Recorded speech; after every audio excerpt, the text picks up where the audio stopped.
नमस्ते। आज की वीडियो में हम लड्डू गोपाल के लिए जो पोशाक बनाएंगे उसके लिए जो हमने यहाँ कपड़ा लिया है उसका मेज़रमेंट में हमने लंबाई ली है 34 इंच और चौड़ाई हमने यहाँ 4 इंच ली है और इसी के साथ हम अस्तर का भी सेम जो मेज़रमेंट है वो रखते हैं। इसके बाद जैसे कि आपने हमारी पिछली वीडियो में देखा ही होगा कि अस्तर और मेन कपड़े को आपस में हम स्टिच कर लेते हैं। स्टिचिंग के टाइम हमें एक बात ध्यान रखनी होती है कि हमें इसे सिर्फ 3 तरफ स्टिच करना होता है। जैसे कि आप वीडियो में देख सकते हैं कि हमने यहाँ एक तरफ स्टिच नहीं किया है। तो अब हम स्टिच करने के बाद अस्तर और मेन कपड़े को, उसके बाद हमने यहाँ पर इसे लेस के साथ डिज़ाइन करना शुरू किया है। तो हमने यहाँ पे गोटा पत्ती वर्क में जो काम आती है वो पतली वाली लेस हमने यहाँ ली है।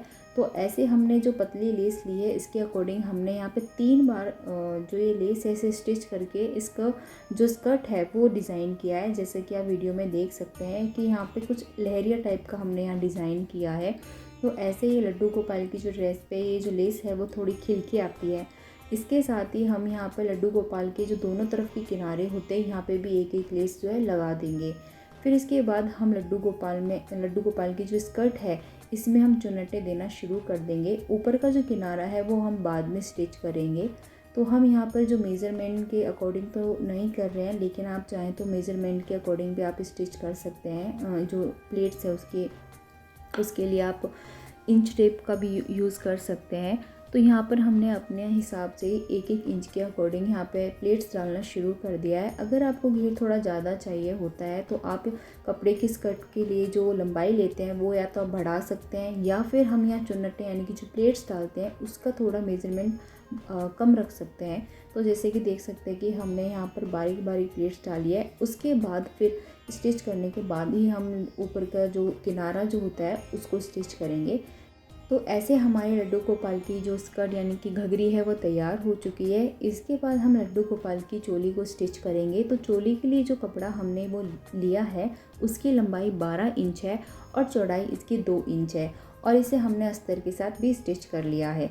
इसके बाद हम इसे सेम लेस के साथ ही स्टिच करेंगे, यानी कि सेम लेस के साथ ही हम इसे डिज़ाइन करेंगे। तो आप देख सकते हैं कि हमने स्कर्ट में 3 बार हमने यहाँ पर लेस लगाई थी, लेकिन हम चोली की जो पट्टी है इनमें हम 4 बार लेस लगा देंगे, यानी इसे पूरी तरह से लेस के साथ कवर कर देंगे, जिससे ये अच्छा डिज़ाइन और सिंपल अच्छा डिज़ाइन जो है वो बन के आ जाएगा। तो क्योंकि हमने लंबाई 12 इंच ली थी तो लेस लगने के बाद ये कंप्लीट हो जाएगी। तो इसे हम 2 इक्वल पार्ट में डिवाइड कर लेंगे, यानी कि 6-6 इंच की 2 पट्टी के तौर पर, और इसे हम लड्डू गोपाल की जो स्कर्ट थी उसके साथ हम स्टिच करेंगे। तो यहाँ पर हमने मेजरमेंट लिया तो 6-6 इंच का आया है, आप देख सकते हैं। इसके बाद हमने लड्डू गोपाल के स्कर्ट के साथ इसे अच्छे से स्टिच करना शुरू कर देंगे। तो हमने लड्डू गोपाल की जो घघरी थी वो स्टिच की थी। ऊपर का जो हिस्सा हमने मेजरमेंट लिया था पहले वो 7 इंच का था। तो हमें 7 इंच के अकॉर्डिंग दोनों पट्टियों को आपस में ऐसे स्टिच करना है कि ये दोनों किनारों पे सेम मेज़रमेंट के अकॉर्डिंग ये फिट हो जाए। तो आप वीडियो में देख सकते हैं कि इसे हम अच्छे से फिट करके ही स्टिच करते हैं, ताकि इसकी जो आसपास के जो फिटिंग है वो ठीक हो।